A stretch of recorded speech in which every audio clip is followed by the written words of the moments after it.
बिस्मिल्लाहिर्रहमानिर्रहीम। अस्सलातु वस्सलामु अलैका या रसूल अल्लाह, अस्सलातु वस्सलामु अलैका या हबीब अल्लाह।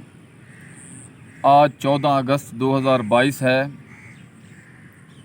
हम तमाम पाकिस्तानियों की ज़िंदगियों में 14 अगस्त का दिन इंतहाई अहमियत का हामिल है, क्योंकि ये वो दिन है जब वतन अज़ीज़ पाकिस्तान को आज़ादी मिली।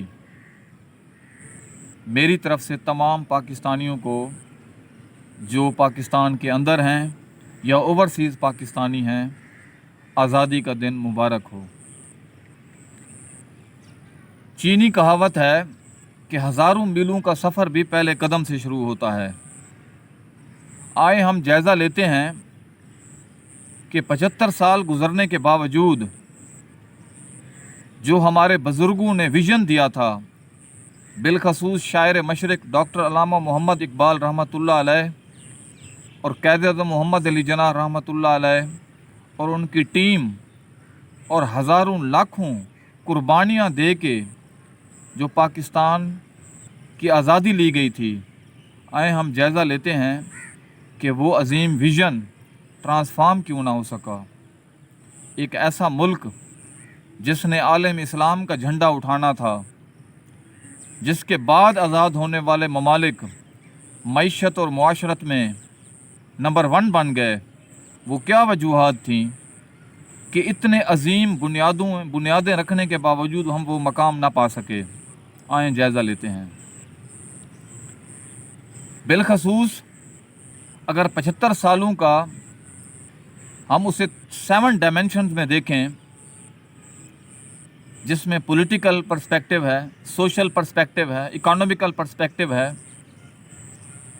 इंडिविजुअल लेवल पे मामलात को देखा जाए तो समझ आ जाती है कि अगर एक फ़र्द एक विज़न सेट कर ले और वो मुसलसल अपने विज़न पे फोकस रखे तो 5-10 साल के अंदर वो भी ब्रांड बन जाता है। कौमों की ज़िंदगियों में 10-20 साल कोई हैसियत नहीं रखते, लेकिन 75 साल 7 दहाइयाँ बड़ी होती हैं किसी भी विज़न को ट्रांसफॉर्म करने के लिए। वो क्या वजूहात हैं कि हम 7 दहाइयाँ गुजरने के बावजूद आज भी दाल रोटी की लड़ाई लड़ रहे हैं। अगर आप पाकिस्तान के पॉलिटिकल पर्सपेक्टिव को देखें तो आज भी पार्लियामेंट के अंदर जो शख्सियात बराजमान हैं, उनमें आम पाकिस्तानी की रेशो क्या है।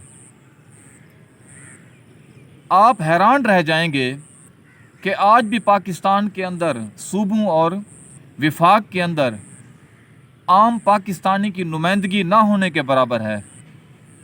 आज भी उन सीटों में बड़े बड़े फ्यूडल्स मौजूद हैं, जिनकी नस्लें पाकिस्तान बनने से पहले यूनियनिस्ट पार्टी का हिस्सा थीं, जो अंग्रेज़ सरकार पार्टी कहलाती थी। इससे पहले ये लोग मुग़लों का हिस्सा थे। आज भी उनकी पॉलिटिक्स का कोर ऑब्जेक्टिव अपनी कंस्टिट्यूएंसीज़ के अंदर एडमिनिस्ट्रेटिव कंट्रोल चाहिए होता है, ताकि वो अपने वोटर पे कंट्रोल रख सकें और ताकत का मरकज़ उनके हाथ में रहे। जिस तरह 70 साल से 75 साल से 7 दहाइयों से ब्लेम गेम की और इक़्तिदार और कुर्सी की जो लड़ाई लड़ी गई है, उसने पाकिस्तान को विजनरी क्या बनाना था। पाकिस्तान एक ऐसी मछली मंडी बन गया जिसकी आवाज़ें पूरी दुनिया में सुनाई दी। कुर्सी के लिए वो लड़ाई लड़ी गई कि हर तरफ हाहाकार मच गई। आप पाकिस्तान की पॉलिटिकल पार्टीज़ का सर्वे करके देख लें। वैसे तो उनका जो विज़न होगा, जो उनका पार्टी मैनिफेस्टो होगा, कमाल का होगा, लेकिन उनके अंदर डेमोक्रेटिक नॉर्म्स ना होने के बराबर होंगी। और जितने भी बड़े बड़े जागीरदार सरदार हैं वो हर पार्टी का हिस्सा होंगे। किसी में भाई बैठा है तो किसी में भतीजा बैठा है, किसी में भांजा बैठा है, किसी में बहन बैठी है। मकसद क्या है कि पाकिस्तान के अंदर उस विज़न की ट्रांसफॉर्मेशन को रोकना है जो अगर हो गई, जिसका ख्वाब शायर मशरिक ने देखा था, तो फिर पाकिस्तान में आम आदमी लीडरशिप के लेवल पर आ जाएगा। और इनका मकसद उसको काउंटर करना है कि जो ताकत का मरकज़ है वो इनके हाथ में रहे। यही वजूहात हैं।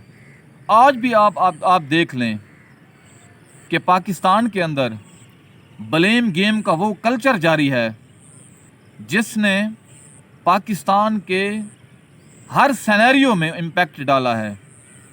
आप सोसाइटी को देख लें, सुबह से शाम तक यही डिबेट जारी रहती है कि फ़लाँ पार्टी,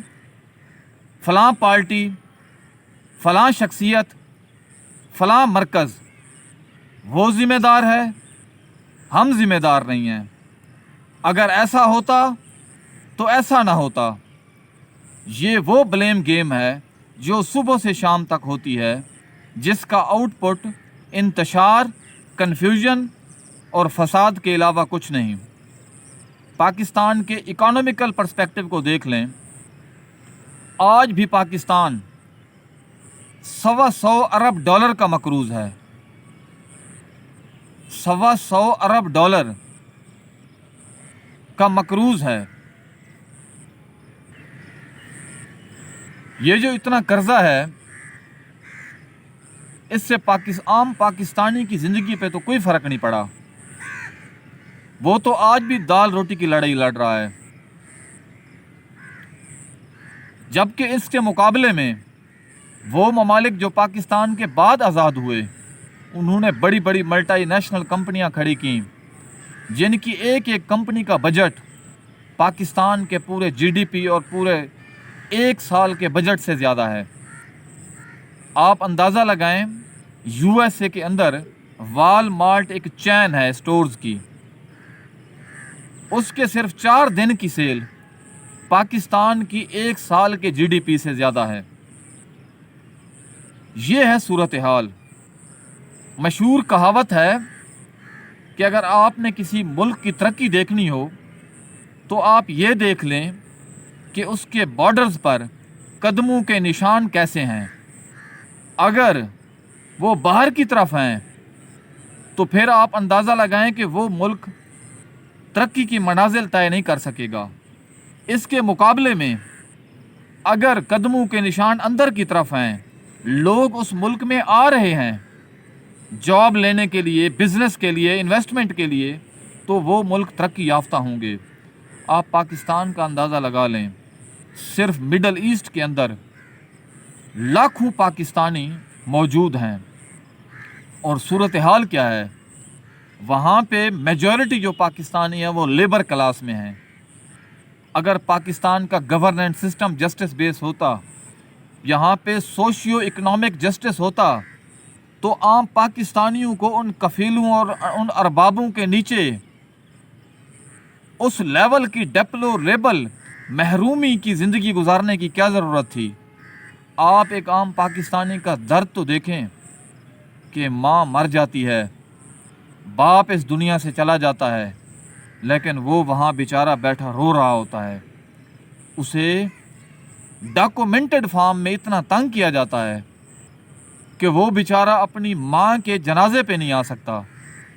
10-10 साल पाकिस्तानी वहाँ बैठे रहते हैं, उनकी बीवियाँ यहाँ बूढ़ी हो जाती हैं, बच्चे नाफरमान हो जाते हैं, और वो अपनी कीमती जवानी के साल वहाँ लगा के आ जाते हैं। ना उनका बुढ़ापा उस लेवल पे रहता है, ना जवानी किसी काम आई, ना औलाद काम आई, ना बच्चे काम आए। और जो माँ बाप